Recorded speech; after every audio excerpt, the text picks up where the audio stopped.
Dinagsa ang tanggapan ng Bangko Sentral ng Pilipinas sa Maynila ng umano'y claimant ng tagong yaman. Mula sa Luneta Park, naglakad ang mga ito patungo sa tanggapan ng BSP sa Malate.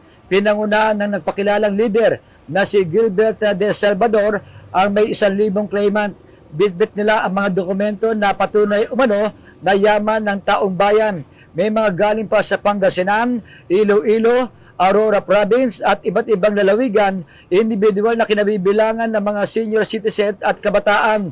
Umaasa at naniniwala naman ang mga claimant na mabigyan sila ng 1 milyong piso ang bawat isa. Pakinggan natin si Gilbert de Salvador, ang tagapagsalita ng mga grupo. Natin dito para ma-claim na ng taong bayan ang nakatagong kayamanan na narito sa Bangko Sentral ng Republika ng Pilipinas, na nais kong iparating sa tambayan ng Pilipino na panahon na itong pakinabangan dahil which is fully matured na ang kayamanan. Kaya sa panahon ni PBBM, kinakailangan mailabas na ito. Mailabas na ito. Saan po galing ang saan po galing ang kayamanan? Kaya sino may-ari ng kayamanan?